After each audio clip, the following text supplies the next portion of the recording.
Hi. Oh, you can hear me. Cool. Hi. How are you guys? This is so fun. That's for you. Thank you guys so much for coming out. Isn't this venue cool? I just love it. It has so much crazy history. We'll talk a little bit about it. I have a story. So we're celebrating today. I don't know if you knew. But so 25 years ago, before I was born, just kidding, an album was released called Play by our dear friend Moby. And yeah, right? Big deal. It was, confirmed platinum in more than 20 countries. It sold more than 14 million copies. Where are you going, Bagel? Hey, come here. People say, many people, ones I trust, say it's the biggest electronic album in history. So we're celebrating. It's a big deal. So tonight we're gonna, I'm not going to. I'm just gonna listen from over there. But Moby and some amazing musicians are going to play you the songs from Play. It's really cool. But it's also Moby Pod, the podcast. Yeah. You're crazy, man.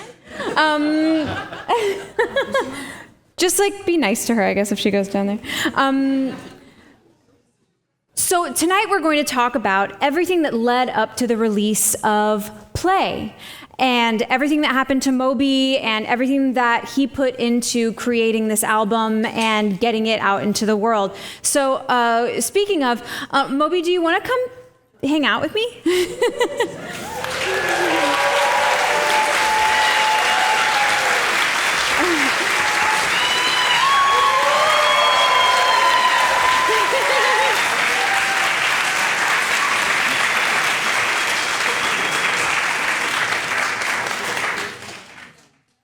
I mean, good job.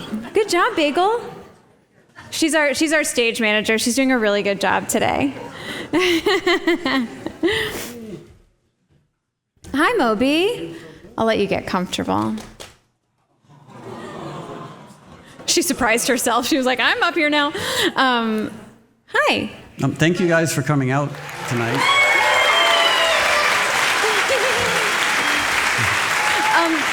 So I just want to take a second to talk about where we are. Okay. Just our location currently. We're in the Masonic Lodge. I'm going to play Angry Birds while you're talking. Moby, you have to be involved. Is that still a thing? Can you? I don't know.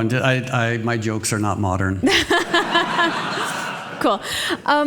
So where we are, the Masonic Lodge so this room that we're in used to be where they did the ritual sacrifices. No. I don't know if the Masons were into sacrifice, but I guess if they were, they wouldn't tell anyone.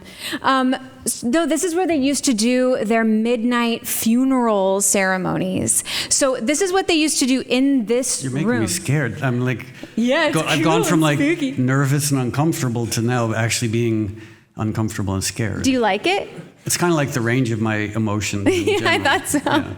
So, this is what they would do, you guys. It's so crazy. So they would come in with the coffin into the room, and they would file in with the coffin, with the pallbearers holding the coffin, and they would all have their candles. So it was pitch dark aside from the candles. So then they get in, and they all are surrounding the coffin, and then they all blow out the candles at one time, and then so it's completely dark, and the pallbearers do something really cool, which is they open a secret door in the floor, and then the coffin goes through it, and then they pull the doors closed, and it's as if the coffin disappeared.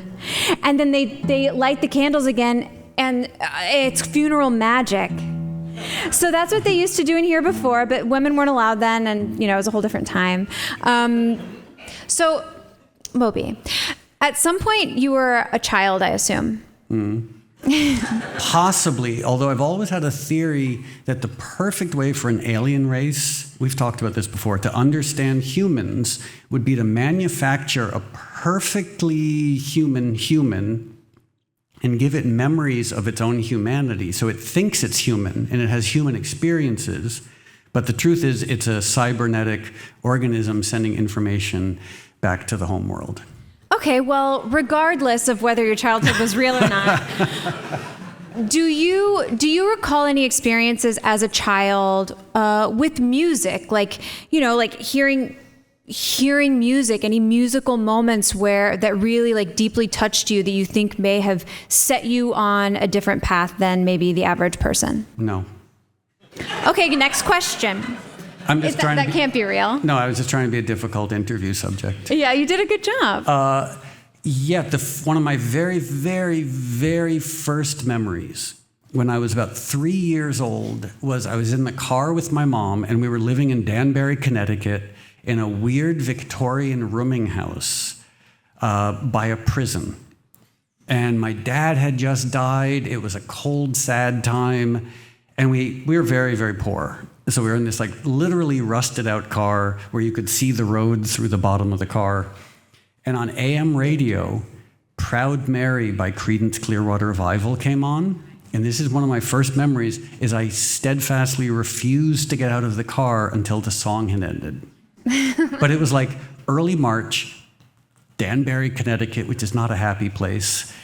And it's cold and it's raining and the car doesn't have heat and my mom's smoking cigarettes and she's mad. She's like, "Why won't you get out of the car?" I was like, "This song." And I was transfixed. And I really do believe at that moment she could have predicted two things: that I'd grow up to be a musician and I would grow up to be an alcoholic drug addict. Well, good for her, I guess. Yeah. And which leads me to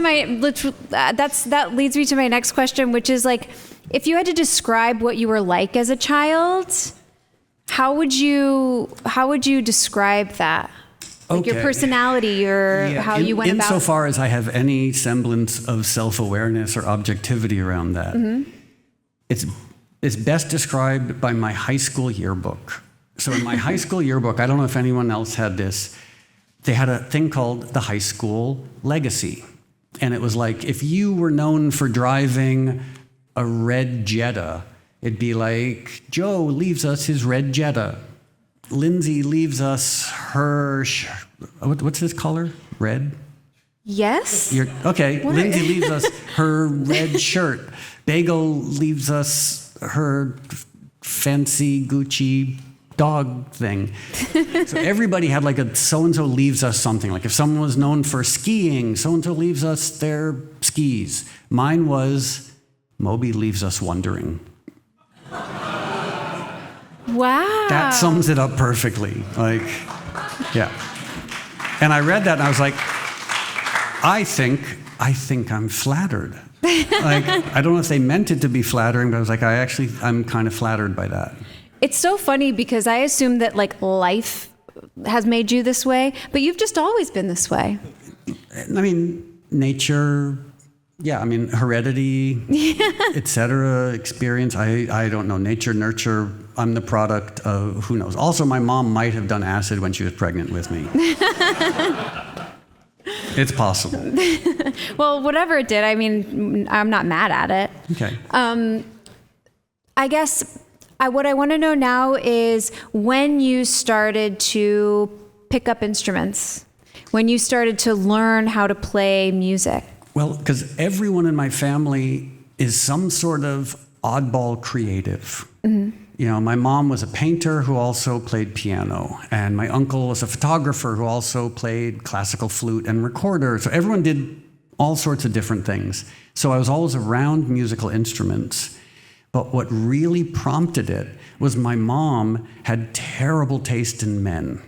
Like, she dated the worst scumbags you can imagine, like drug dealers and Hell's Angels. And oftentimes, when they left her, they would leave records and equipment at our house. So there'd be like guitars and stuff, and I'd be like, okay, age 7, there's a guitar, no one's playing it, I guess I should learn how to play it. And then when I was 9, my mom found an amazing musician who would give me free classical guitar lessons. They might have been dating, I'm not sure. He wasn't enough of a scumbag for her to date her. I don't think he'd ever killed anyone or sold drugs to school kids. So, but yes, when I was 9, I started studying music theory and classical guitar. And in fact, soon I'm going to play one of the first things I ever learned to play on classical guitar. Do you want to play something right now? It's up to you. I think, yeah, let's do it. Okay, so first off, thanks for coming. And also, so Lindsay and I and Bagel will talk, and then our different musician friends will come out and we'll play some songs. Then Lindsay and I will talk, and then more musicians will come. We have a bunch of special guests. And the way I've structured the musical program is I will sing a few songs in the beginning to lower the bar for vocal performance. And then the phenomenal singers will come out later, because if I tried to follow them, oh my God, that would be sad. I'd make a sports reference or metaphor, but I don't know anything about sports. I was like, it's like when Michael Jackson plays football with a hockey puck. I don't know anything about sports, so is Michael Jackson? No, Jordan. That's yeah. But that would also be funny. So that's me in sports. I'll never talk about that again. Okay, great. Do you want to bring some strings out? Yeah, what are you going to do? I'm going to go just hang out over there and drink some Gatorade. Okay. So this, from the album Play, this was actually the first song that was written for Play, and it was a demo recorded to cassette, and I sent it around to a bunch of singers, and no one responded. And so I kept listening to it, and I was like, this cassette demo is actually kind of nice. And I had this hummed vocal line, and I thought maybe I'll just put the cassette demo on the album. And so the version on Play, it's actually a demo recorded to cassette. And what's funny, it was licensed to a bunch of big movies, and I was like, do you know you're paying to license a cassette demo? And cassette, actual cassette, like cheap Radio Shack C30 cassette. Okay, ready?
So as I mentioned, when I was 9 years old, I started studying music theory and classical guitar.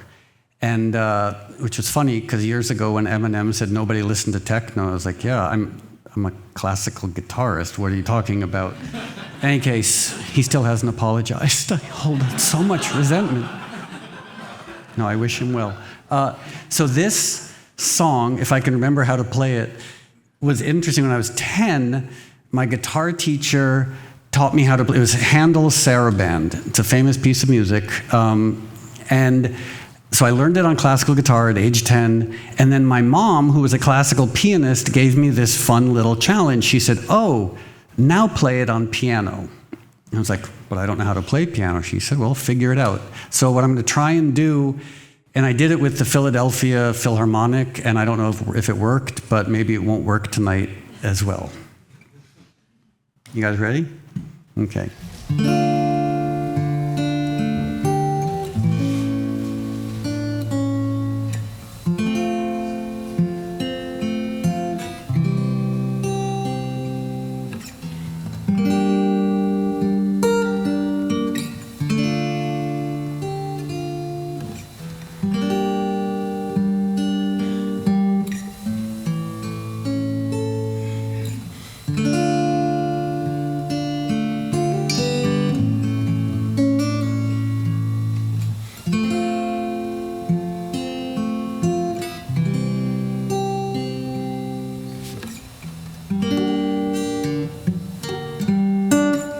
Sorry, Chris.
Thank you, guys.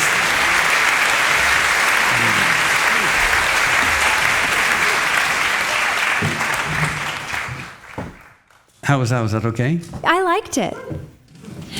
No, it's amazing and beautiful, and I'm like, wow, they're going to play this beautiful music, and I'm going to come out here and be a jackass. No, that was really, really very gorgeous. Oh. What a fun challenge that they gave you. Yeah. To be like, figure it out. That's beautiful. It's like, figure out how this bicycle works by taking it apart or something, you know? That's exactly what it is. Also, I had a lot of free time growing up. Remember free time? I feel like free time now is like, that was scrolling. Like That's how you scroll. Okay, so let's get into the questions again because I'm loving it personally. Okay, let's talk. I got to keep checking in because I'm so insecure. Is everyone having a nice time? You sure? Okay.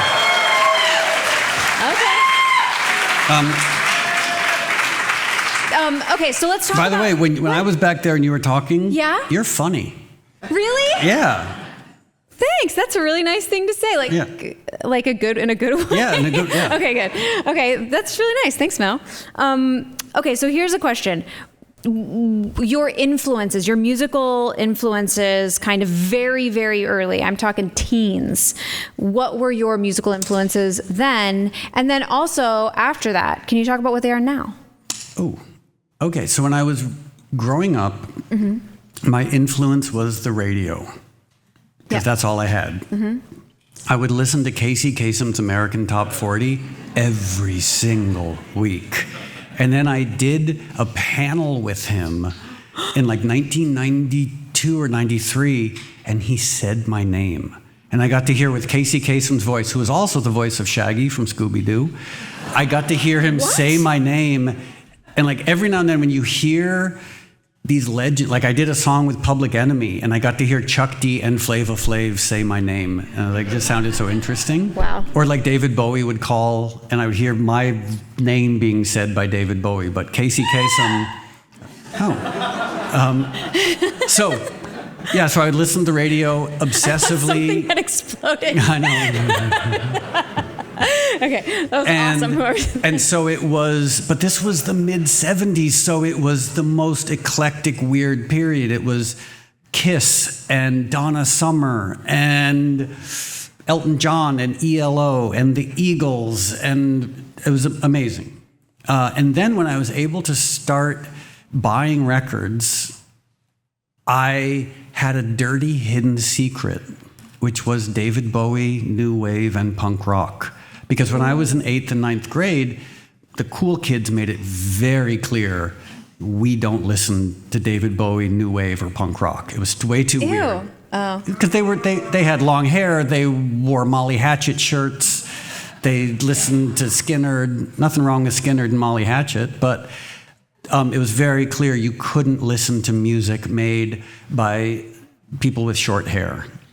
And so my friends and I, and it might sound ridiculous now, but like we went to go see Talking Heads in Central Park in 1981. Wow. And we bought t-shirts, bootleg t-shirts for $5 a piece. And we wore them to school. And we were like, we feel like we're taking our lives into our hands. And the biggest insult, I'm sure that some middle-aged people like me from Connecticut might remember this, the biggest insult you could ever level at someone, Devo. Like the jocks would be walking down the hallway, they'd see me with my like weird short hair and my Talking Heads t-shirt, and they'd be like, yeah, Devo. And I'm like, yeah, okay. So now I want to talk about, now, what are your musical influences now? We didn't get there. So when I first got Spotify, and I don't know if anyone else is guilty of this, I thought, this is great. I'm going to discover so much new music. Most of the new music I've discovered is at least 50 years old. Like recently I went on a deep dive in like obscure 60s R&B and soul, early reggae from the late 60s, early 70s. Every now and then I'll find out like what were the big hits in 1932. I find that so much more interesting than listening to modern top 40. So I use it, it's almost like going to the Smithsonian or something, like finding these weird old records from the 40s, 50s, 60s. And as a result, I know nothing about modern music. I've never heard a Taylor Swift song. You've been to a grocery store. You have and you don't know it. Okay. Can you please tell us about the first time that you played music live in front of other people. Okay, because the first show I ever actually played was to an audience of one person who happened to be a dog. Yeah, no, that makes sense. My punk rock band, Vatican Commandos, we dragged our equipment into an empty field in Connecticut and invited all of our non-friends, and no one showed up. The only person who showed up was John, the other guitar player's dog, Sparky. So the first show was actually to an audience of one tiny dog who left during the first song. But that sounds like a really fun. That was fun. We loved it. Like we even moved around a little bit. Like together, like in unison. No, more like like choreography? cool musicians. I see. Like making sure we didn't make eye contact with each other because that was way too intimate. You can't look at someone in the eye when you're doing that. So the second time for actual humans was in Celia Cuddy's backyard. She was this super cool. I loved her so much. She didn't even know I existed except for having me play in her backyard. And we played like Clash covers, Richard Hell and the Voidoid covers, and there were, I think, 3 people drinking beer out of solo cups. That's nice. It sounds like maybe a supportive group, at least. It wasn't terrible. Good. And I held on to the hopes that maybe it would make Celia Cuddy fall in love with me. Did it? It did not, no. Oh, I'm sorry. Yeah. Maybe now, wherever you are, Celia. Or not that you would, Anyway, next. Let's talk about electronic music and when you discovered it and where you were in your life and what that was like. Well, really, it was science fiction. In the late 60s, I'm so old, but in the late 60s into the early 70s, I loved science fiction. Mm-hmm. And science fiction meant electronic music, whether it was 2001 or Space 1999 or Star Trek or it was the sound of the future. And clearly I wasn't alone because in the mid 70s, everyone started experimenting with electronic music, even bands like Yes and Styx.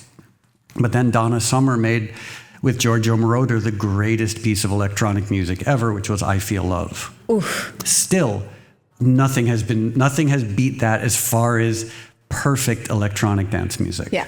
Do you guys know the story of when Brian Eno first heard I Feel Love? It's a really good story. They were, Brian and David Bowie were in Berlin making, I believe, Heroes. And Brian Eno came into the studio with the 12-inch single of I Feel Love, and he stopped what they were doing, Tony Visconti and everybody, he said, listen to this. And he played the entire 8-minute version. At the end of it, he said, that is the greatest piece of music ever made. And I still think that's true. Yeah, me too. Did I mention David Bowie and I were friends? Sorry, I couldn't get name dropped. Don't worry, we'll get there. Yeah. Hold your horses. So I'm going to ask one more little question, and then we'll have some more music and maybe have some singers. What was your first attempt, or maybe it wasn't, maybe it was successful, your first attempt at electronic music yourself? So, all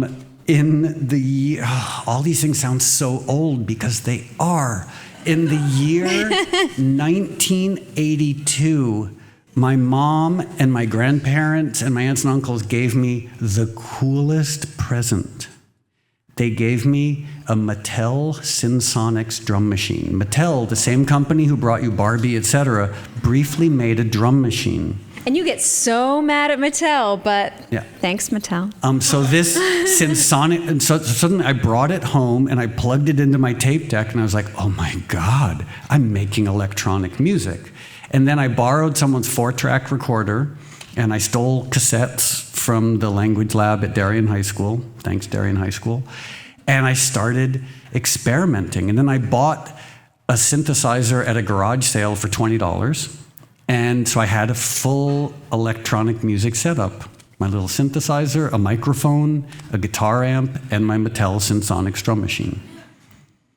That sounds really, really fun and cute and adorable. Good. I mean, to be able to make as a solipsistic only child, to suddenly be able to make music and not have to wait for other people to show up. Paradise. And still, to this day. Yep, my solipsism has not abated with time. Yeah. You've always been Except this for way. you and It's Bagel. really cute. Yeah. That's really fun. Okay, I think we're going to sing a couple of these two songs. Do any singers want to come up here? Okay, so this first one is, by the way, vocalists to stage. Vocalists to stage. Yay!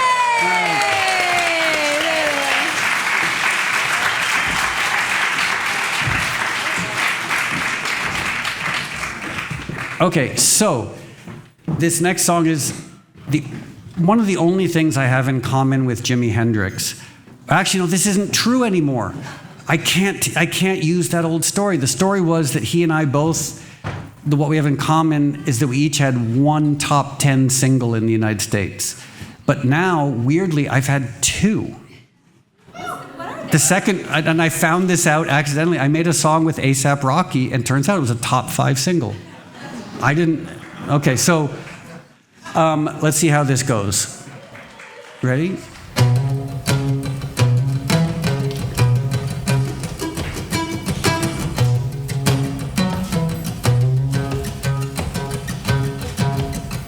Here we are in the pouring home.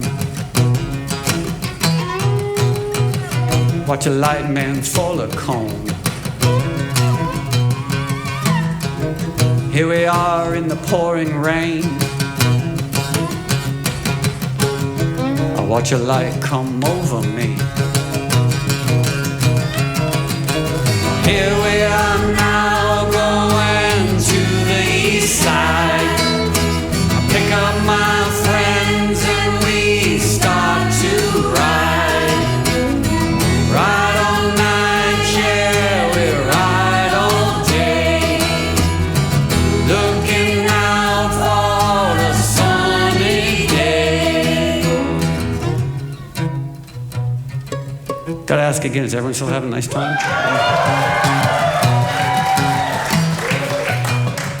That's very kind of you to say. Thank you. Here we are in the pouring rain. Watch a light man full of comb. Here we are in the pouring rain. Watch a light come over me. Oh, here we are now going to the west side. I pick up my friends and we start to ride. Ride all night, yeah, we ride all day. Looking out for the sunny day when there's love and darkness at my side. Oh, hey,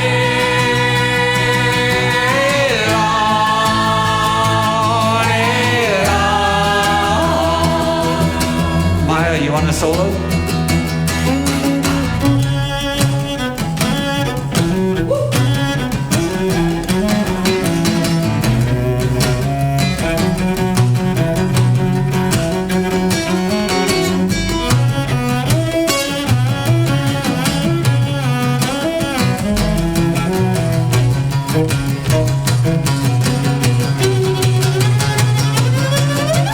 Here we are now going to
Thank you.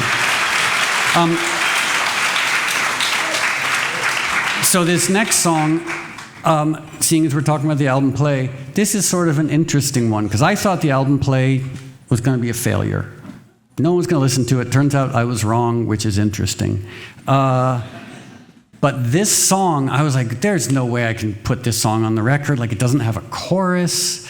I mixed it in my bedroom. I was like, ugh, I don't think it sounds very good. And my manager, Eric, is here. We've worked together for 34 years.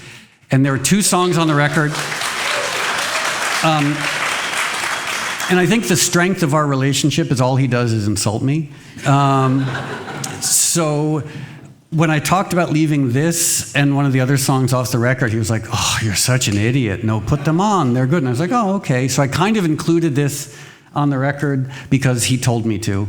And also, we were doing the rehearsal yesterday, and the amazing vocalist over here said, don't you want to have that little refrain in it? And I was like, I had sort of forgotten about that. So thank you guys for reminding me of that. It's the best part.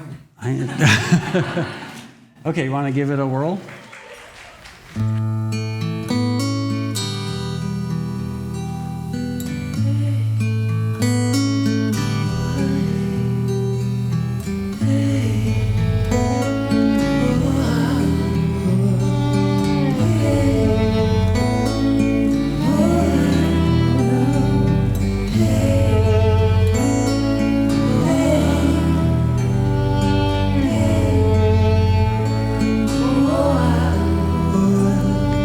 In my dreams, I'm dying all the time.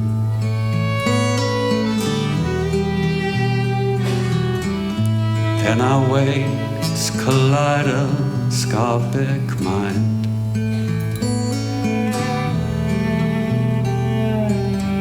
I never meant to hurt you. I never meant to lie. So this is goodbye. This is goodbye.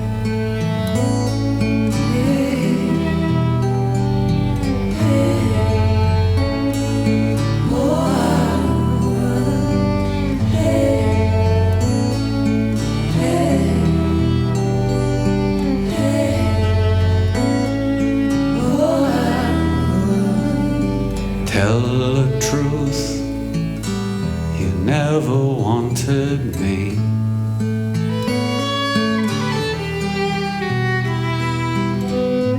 Tell the truth, you never wanted me.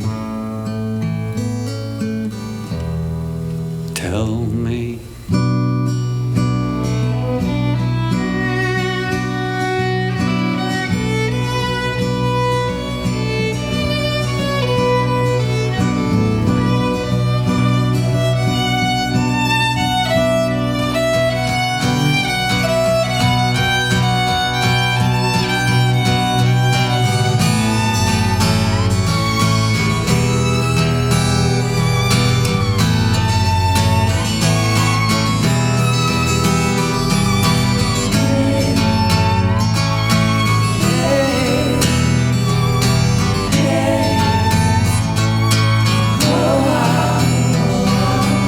In my dreams, I'm jealous all the time.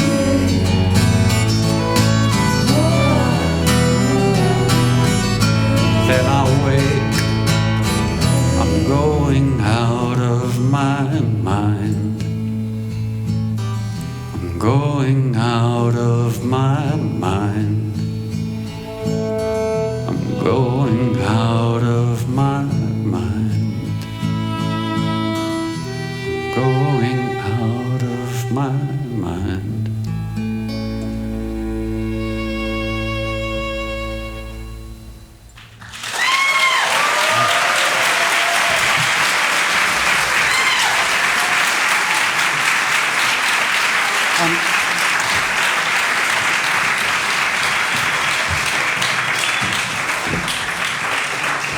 Hey,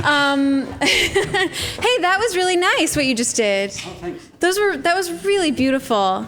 Every time you play that song, I'm like, are you okay?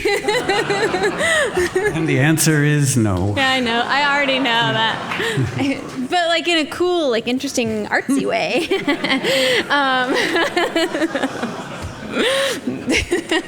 Okay, so now I want to move into like a whole new era of life for you, as far as like my third degree goes. Okay. 'Cause that's what I'm doing. Okay, so do you remember your first DJ set? Oh, yes. And do you remember like how you prepared and So the year was 1984-ish. Stories are more fun when you do that motion. Okay, the year was 1984. And I had dropped out of University of Connecticut because I was having debilitating panic attacks, like unceasing, terrible panic attacks to the point I just couldn't function. And so I dropped out of college and I moved home, and it wasn't a happy time. You know, all my friends are at cool colleges, like they're at Dartmouth and they're at Penn and they're at Princeton and even obscure places like Vassar and Mount Holyoke. And there I am, broke, panicking, sleeping on my mom's couch. And it was just, I was like, what am I going to do? And I started hanging out at this really weird bar called The Beat. And The Beat held at that time, they got their occupancy raised to 60. But at that time, the fire department said you could have 42 people in here. And so it was this little hole in the wall in Port Chester, New York. And it was where the degenerates, it was where the punk rockers and the methadone addicts and everybody hung out there, all 42 of us. And I was there constantly, and I found the only thing that made the panic better was drinking. So I started drinking every night, and when I was drunk, the panic would go away. But so I was spending all this time at The Beat, and the owners, Tom and Fred, felt sorry for me. And they said, you know, seeing as you're here all the time, do you want to DJ?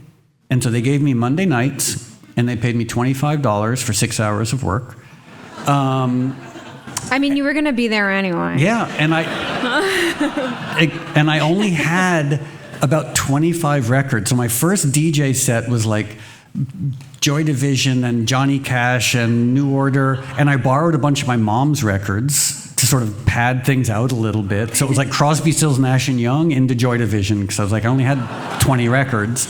That's a party. And I didn't get fired, and I just kept showing up, and then they gave me Wednesday nights. I got a salary raise to $40 a night. Yeah. That's a big deal. Yep, that's more than $6 an hour. And then I started hanging out there during the day and practicing, and that was sort of what introduced me to the world of hip-hop and early dance music. And would you say that at some point it developed into DJing as a real career? Did it happen very quickly after that, or how did you go from The Beat in Port Chester to New York City? Okay. So my next job, when I was working at The Beat, I got hired to play at an all-ages club in Greenwich, Connecticut, it was in a church, which might sound like the least cool thing, but so many cool people went there. Like Chloe Sevigny was there all the time. Topher Grace was a regular. Will Wheaton from Star Trek used to go. Like it was the cool, for an all-ages non-alcoholic club in a church in Connecticut. It was really cool. And somehow, and I got paid $40 a night to DJ there, and we played volleyball beforehand. It was great.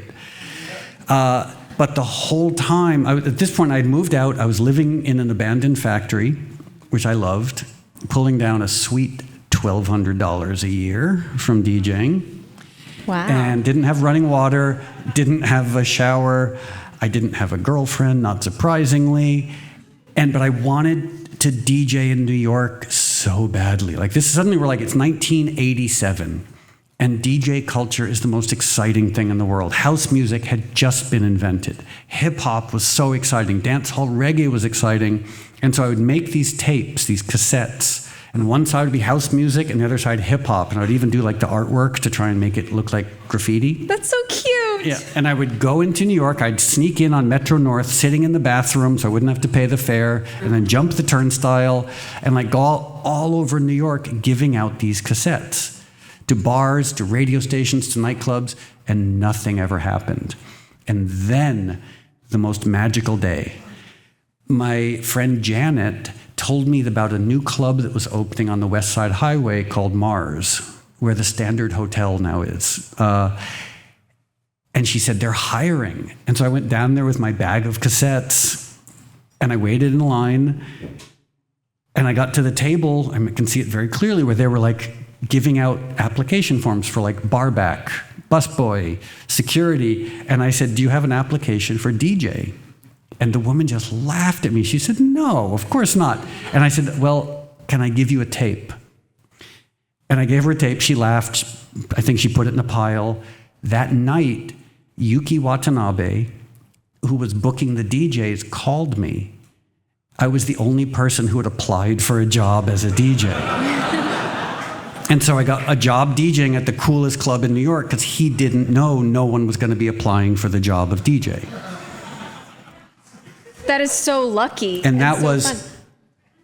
Yeah, I mean, it was, words can't describe how dangerous and cool this club, it was nothing cooler has ever existed. Because it was like all the rappers went there, like Big Daddy Kane, Eric B. and Rakim, Run DMC, et cetera, but all like, the Voguers would go there. You know, like Madonna had just released Vogue, which was about, you know, the voguing scene. So all the people from the houses uptown, like Willie Ninja and RuPaul would go there. Amazing. And there I was in the corner, this unwashed, skinny, little long-haired, back then I had hair, white kid playing records. And I felt so privileged to be there. It sounds so fun. I wish I could go back in time and go there. But then you'd be old like me. I've said go back in time from now and then. So from there you had this huge DJ career, but at some point you switched into being an instrumentalist. How was that? I mean, because I feel like a lot of people, when they start in a career in one place, it's really hard to get out of a niche. You know what I'm saying? Because I'd been a musician since I was 9. And DJing was something really fun and exciting, but ultimately I was like, oh, I'm a musician. Yeah. And so one night, this guy, Jared Hoffman, came to Mars, and he said, oh, I love your DJ set. You know, do you ever make your own music? And I was like, as a matter of fact, I do. And I gave him a cassette with my demos, and he said, we'd like to offer you a record deal. And I was like, oh my God, are you kidding?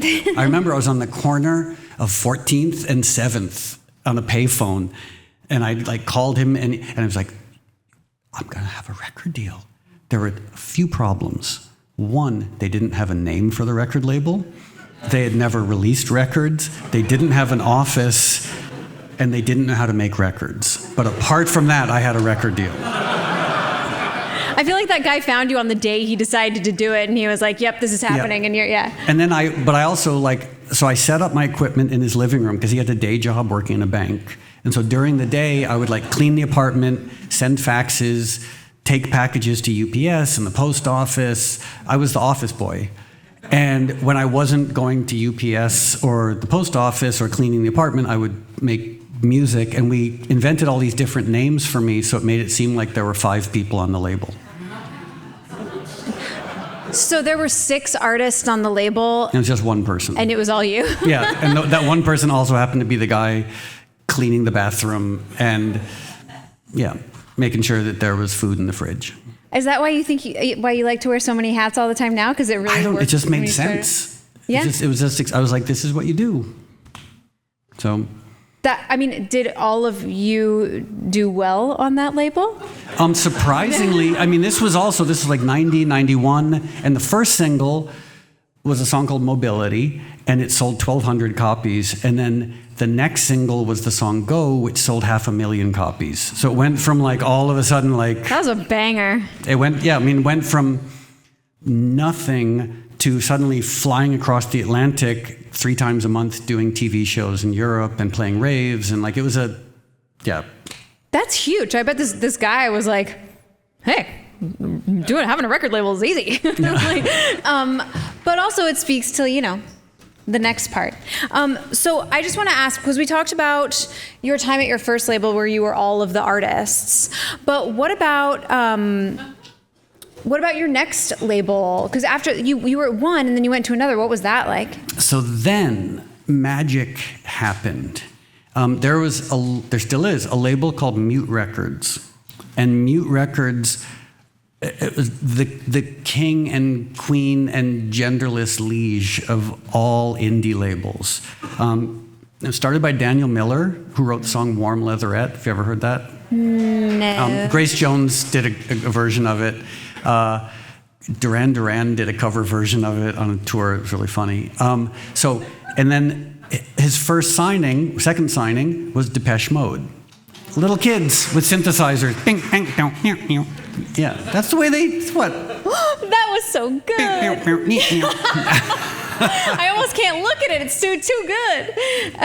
Yeah. I did see Depeche Mode's first ever show, and it was very adorable. It was just like 4 nervous kids on stage, and they had one of those wind-up monkeys going like this, doing drums. Yeah. So we should have one of So Daniel signed them, and then Nick Cave and Erasure and Nitzareb and on, like these, like it was such an amazing label. Eye. Yeah. Yeah, and so it was like the dream label, and they asked me to be on that label. And I've said, but yes, please. So I signed with Mute Records, and then we made the album Everything Is Wrong, which did surprisingly well for a weird record made in my bedroom. Mm-hmm. And then, for reasons that made so much sense to me at the time, I made the album Animal Rights, which... Everyone loved it. Yeah, boy, did it fail. It didn't just fail, but people... Okay, I've told this story, but I'm just going to name drop a little bit. A few people liked it. Joe Strummer loved it from The Clash. Mm-hmm. Bono told me that he loved it unconditionally. Good some name dropping. Axl Rose told me he would drive around LA listening to it on repeat. And here's the best one. Do you remember Terrence Trent D'Arby? Yeah. Terrence Trent D'Arby wrote me a piece of fan mail on personalized purple Terrence Trent D'Arby stationery. So those 4 people liked it. No one else did. I mean, those are pretty good, though. So, but it was, I had a deal in the United States with Elektra. They dropped me. Daniel had never dropped an artist. This guy sounds great. Yeah, he is a prince among humans. He had never dropped an artist. He clearly was not thrilled that I had become a pariah / has-been. And I was like, okay, well, I guess, I don't have a label in the United States, but I guess I'll make one last record and then maybe go back to school. It was a very dark time. I had been dropped by my American record label. I was battling all sorts of mental illness, which I still am to this day, and drinking and doing drugs, and I was addicted to everything, and I was going broke, and it was bad. Like things were really dark. Okay, yes, they were dark, but are you on a roll, or can I chime in? I mean, I'm a self-involved narcissist, so I'm always kind of on a roll. Okay, because you had been at this point. You'd been a DJ. You had done this punk rock album, which, whether people liked it or not, I think it's amazing that you were capable of all of these different things. So it seems like you had a bit of a path in front of you to choose. You know what I mean? Like, you could have been probably a producer. Well, you could have done so many things in the music industry. I guess something I'm interested in is why you chose what you chose. Well, for example, the year is 1997. I'm doing my little hand gestures again. Later, I'll imitate Depeche Mode's first concert. So 1997, and I get the strangest call. Axl Rose wants me to produce the next Guns N' Roses album. And I'm like, how do you even know who I am? And he flies me to Los Angeles, brings me to a studio, plays me a ton of music, and we become very friendly. He doesn't like me very much, but I still really like him. And so they gave me this offer, basically it was like the fork in the road. Do you want to produce the Guns N' Roses album and make a ton of money and become a producer? or continue your has-been sad career as a musician where no one likes you. And I chose the latter. And he still kind of resents me, but the latter, I was like, well, I'd really like to make this one last record, and then maybe I'll figure out something to do. So it was like, produce Chinese Democracy or make Play. But you didn't know what either would become, but clearly you picked the right fork in the road. Yeah, that makes sense. Did you ever at some point, you were like, I could do all of this, or I could just do none of it and become an accountant?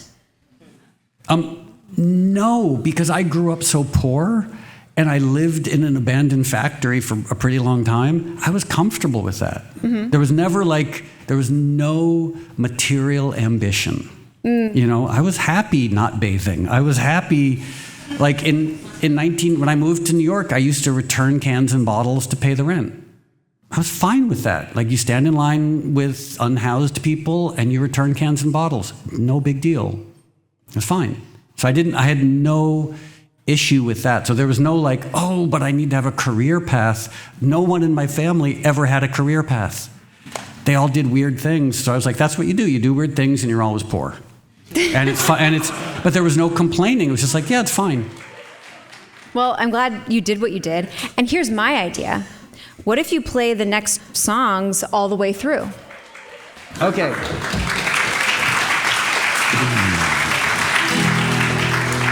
So, this is a very old song, as in like 160 years old. And to me, it's about karmic retribution finally catching up with a bad person.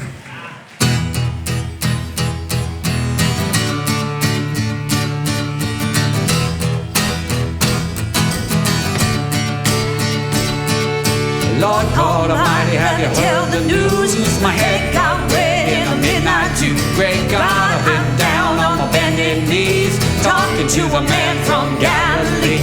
Michael spoke and it sounds so sweet. I thought I heard the shuffle of angels' feet. Tell that lonesome liar, tell that midnight rider, tell a gambling, rambling, a backslider, tell God Almighty's gonna cut them down. You might have run on for a long time, run on, ducking and dodging, run on, chilling for a long time. Let me tell you, God Almighty's gonna cut you down. You might throw your rock, hide your hand, work in the dark with your fellow man. Sure as God made you rich and poor, you're gonna reap just what you sow. You better run on for a long time. You better run on, ducking and dodging, run on, chilling for a long time. Let me tell you, God Almighty's gonna cut you down. You might run on for a long time. You better run on, ducking and dodging, run on, chilling for a long time. Let me tell you, God Almighty's gonna cut you down.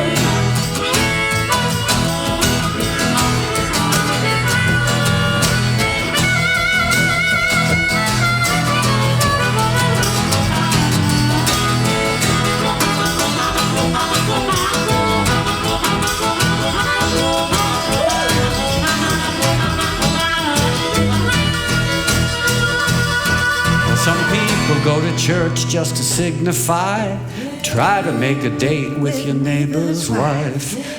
Brother, let me tell you, sure as you're born, you better leave that woman alone. Or go tell that lonesome liar, tell that midnight rider, or tell a gambling, rambling, a backslider, tell him God Almighty's gonna cut him down. You might run on for a long time, run on, ducking and dodging, run on, chilling for a long time. Let me tell you, God Almighty's gonna cut you down. You might run on for a long time, run on, ducking and dodging, run on, chilling for a long time. Let me tell you, God Almighty.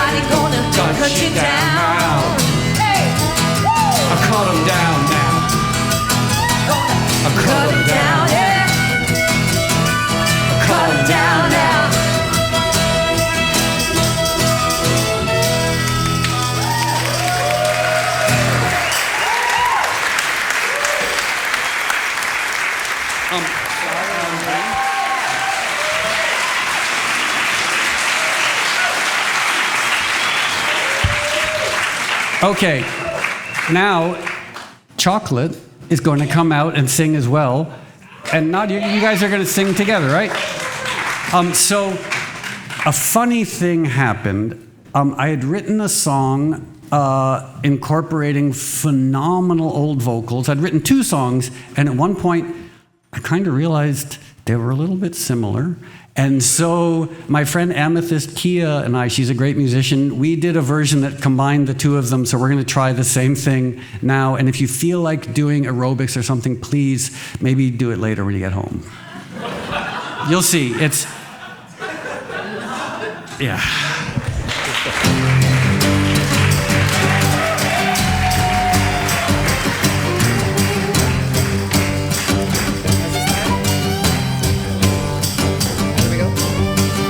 Salad up, green salad down. There's one squad, gotta tear the ground. Green salad up, green salad down. There's one squad, gotta tear the ground. Green salad up, green salad down. That's one squad, gotta tear the ground. Green salad up, green salad down. That's one squad, gotta tear the ground.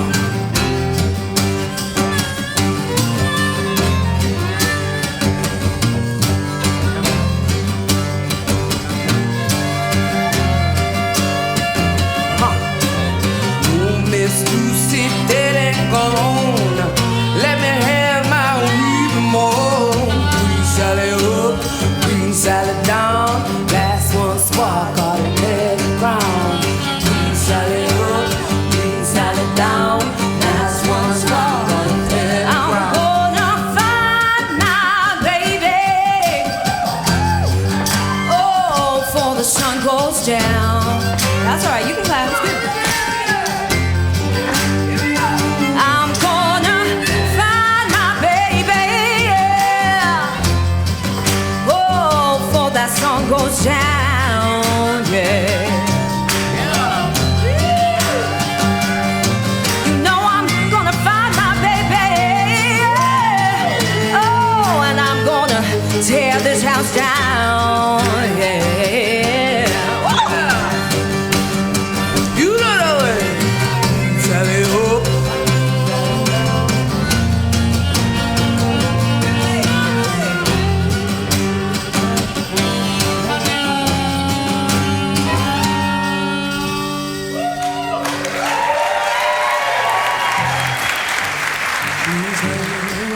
Green salad down, this one's brown.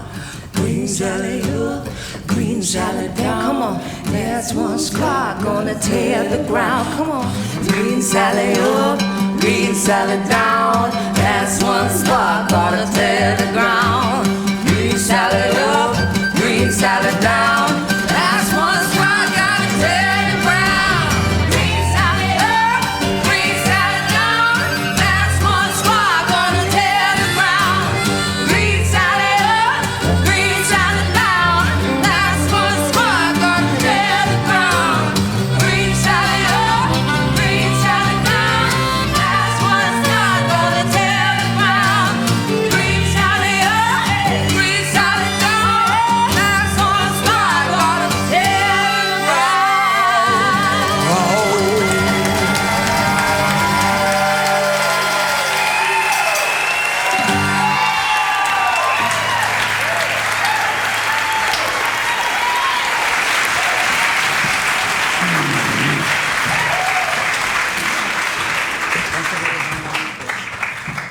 I just got to check in. Is everyone having a nice time? Okay. And I know that was a leading question, so... Imagine one person stands up and they're like, I have some notes. Yeah. That would be very interesting. So I'm very excited about the songs that are going to play after this. So if you find me rushing, it's just pure thrill for a singer that's coming.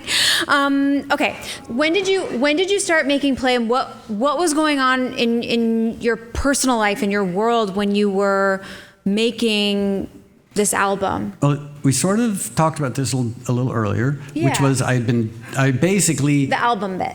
What's the record label bit. Yeah, and also like I was living on Mott Street in New York. To contextualize it a little bit, Bill Clinton was president. The internet was kind of new. The World Wide Web seemed like it was going to be a force for like truth and honesty and direct communication. And it was, Russia was enacting democratic reforms. It's, boy, oh boy, things have gone wrong.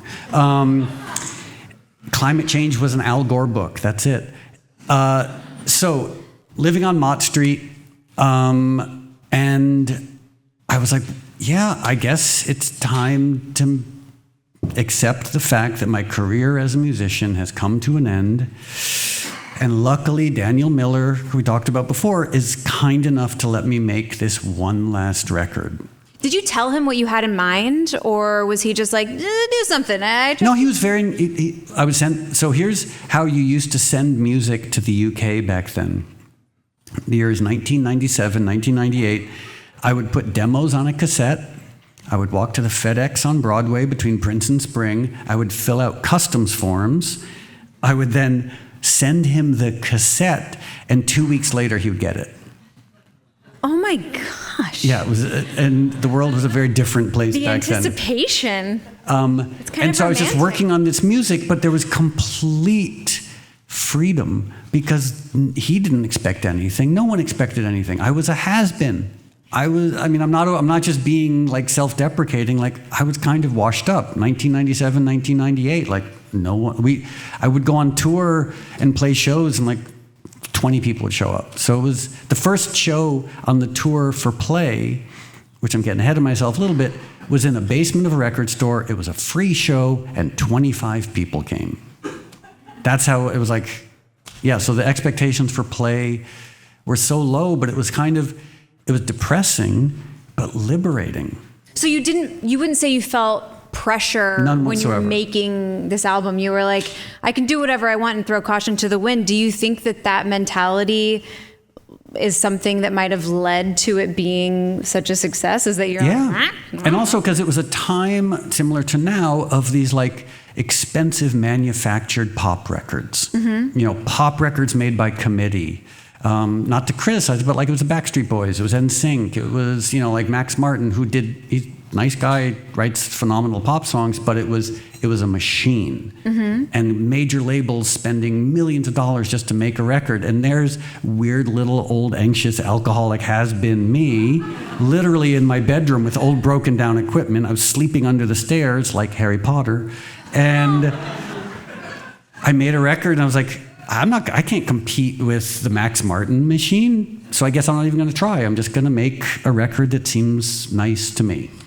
And that was what you felt when you were making it. You were like, I really like this. Like you felt proud. Just like you were like, whatever happens, I made something I love. This somehow in its own way makes sense to me. And I remember having a meeting with Daniel and Eric, who's here, and some people from the US label who agreed to release it. And Richard Sanders was working at V2, this record label, and he's such a delightful man. He said, you know what? He said, I really like this record. He said, I could see a world where it sells 50,000 copies. I laughed at him. Literally, I was like, no way. This record's not going to sell 50,000 copies. I mean, I feel like what a wonderful place to be in with no expectation and just loving the thing you made. And on that note, I wonder if we should have our friend come out and sing some songs. Yeah. Lady, are you... Yes? Yes. Okay, so ladies and gentlemen, coming to the stage, my friend and phenomenal talent, Miss Lady Blackbird.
does my heart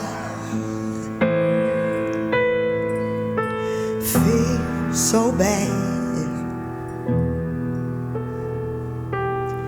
Why does my soul feel so bad? Why does my heart feel so bad? Why does my soul feel so bad? These open doors, these open doors, these open doors, these open doors, these open doors, these open doors, these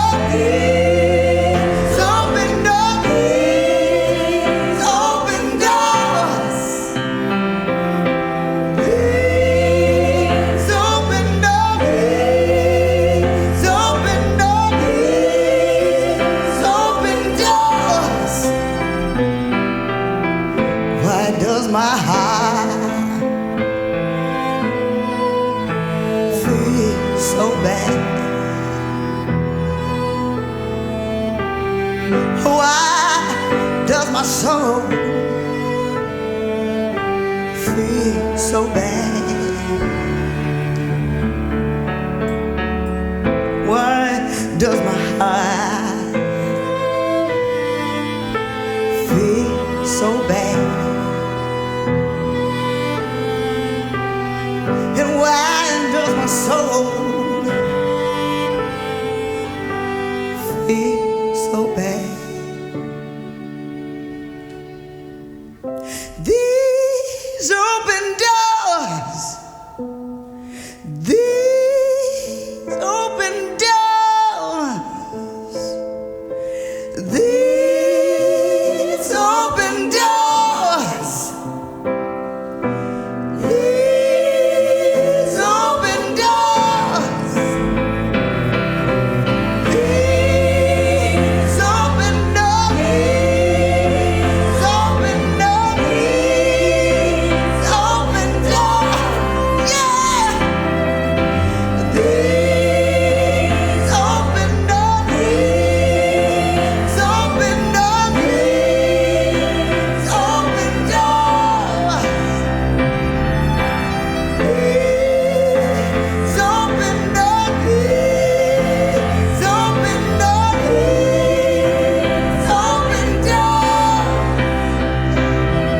doors, these open doors, these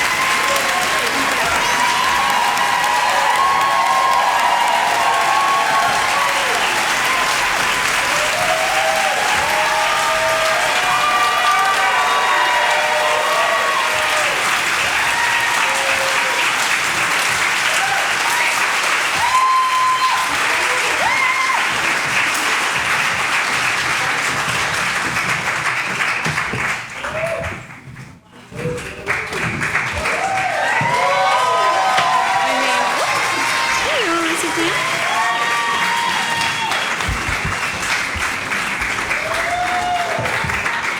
I mean, Well, should we just go home? yeah.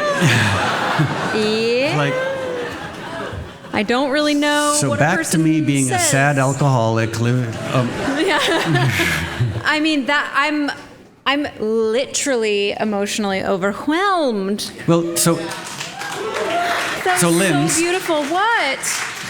we were talking earlier about how I use Spotify. So I go back and I listen to Otis Redding and Sam Cooke and Janis Joplin, and I ask myself, like, where are they today? And it's Lady Blackbird. They're right there. You know, it's like, it's not. If I'm being honest, and I shouldn't say this, it gives me so much contempt for modern pop music. Because modern pop music could be that. And instead, it's like a dance on TikTok. Yeah. Well, These are dark fucking times. it's hard out there. You got to make sure it's, gonna play I don't know. You got to stand in front of that pink Paul Smith wall and...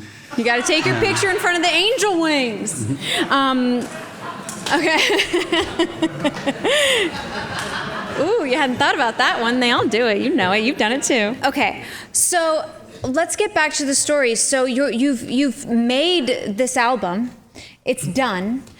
And did you what? Okay. This is just because I don't know how this works. When an album is done, what do you do? Well, this is back in the ye olden days. Yeah. So the album's finished. I brought it to the mastering engineer where they turn it into, at the time, CDs and mini discs. Really. The mastering engineer said, "Oh, I like this record." And I was like, "Really? No one likes this. No one's going to like this record." And then a couple other people said, "Oh, I like this record." And then I did some interviews and a few more people said, "Oh, I really like your record." And I was like, are we talking about the same record? Like, so I was just amazed anyone had listened to it. And so then the record went out, was largely ignored. I will say, to their credit, Spin Magazine gave it a nice review. No one else did when it came out. What's funny is, like, for example, even Rolling Stone, like when it was the 10-year anniversary of Play, they did a big thing about Play. They didn't even review it when it came out. So, sorry, Rolling Stone. But not everyone gets it right every single time. So you have decided how this album is going to go out. You've made your mini discs and your regular discs. Yeah. And did you? So there must have been a time right before this album was about to drop. Like I've always wondered this about musicians. Uh-oh. So like the day before your thing's gonna come out, is it like a day before like a school presentation or a PowerPoint where you're like, oh God, I hope this goes right? But in this case, is it... I can't overstate this enough. The expectations were non-existent. So it was sort of like getting ready for a school presentation for an audience of no one. So there wasn't like, hey, what a big deal, this is the record's coming out. It was like, maybe if I'm lucky, someone will come to the shows and maybe someone will listen to it. For some reason, I'm imagining you there in like pre-made merch, just like fingers crossed at midnight, like, oh, I hope it goes well. But you didn't. You weren't. No, I didn't do anything. And then we played the first show at a basement of a record store in Union Square, and it was free, and 25 people showed up. Were you like... And the manager told us to turn it down. I'm not kidding. Yeah. That's amazing. Yeah. And also, I will say, every single record label in the United States passed on it. Really? We played it. My manager, Barry Taylor, Eric, they played it for it's just a standard thing of like, and the record labels were like, no, we don't hear it. We don't hear it. We don't hear it. And so From the demos? No, from the album. Oh. Because Mute Records were releasing it everywhere except for here. So we went to every single record label in the United States. Every single one of them said no. In fact, this one guy, Neil, at London Records, sorry, Neil, came to my studio, sat there unpleasant, didn't really say much. I played him a few songs. He said, no, I don't hear it. He just got up and left. Not even like a thank you for inviting me in, not thank you for the coffee, not anything, just like, no. And I was like, wow, no wonder you guys don't have jobs anymore. Aww. Sorry, that was petty. I take it back. But nonetheless, when you've been systematically hated by a lot of people, it's hard to like them too much. But then somebody eventually was like, So, we'll here's a take it." funny story. I think it's funny. It's maybe not that funny. There was a DJ in Los Angeles named Nick Harcourt. He used to be, So Nick Harcourt, he was on KCRW. He's on KCSN now, I believe. And he was DJing in Woodstock at the time. And he had bought the single of the song Honey, which came out like 9 months before the record. And he really liked it. And he played it on the radio, and this woman who worked at a small label called V2 heard it and said, "Oh, I like that." And so she, after being rejected by every record label, she contacted my manager and said, "Hey, we like this. We'd like to release it." And so we're like, "Sure, no one else wants to release it, so might as well." So thanks to Nick Harcourt playing the song on Woodstock Radio in 1998, I guess. Wow. Thank you, Nick. That's amazing. It kind of makes me want to hear that song.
phone in your hands.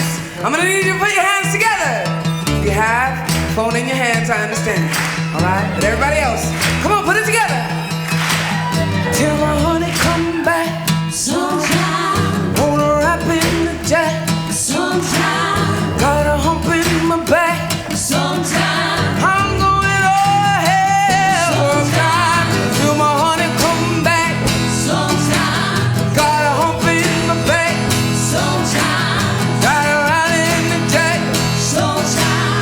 I'm going over hell sometime. Till my honey come back sometime. Got a wrap in the jack sometime. Got a hump in my back sometime. I'm going over hell sometime. Till my honey come back sometime. Till my honey come back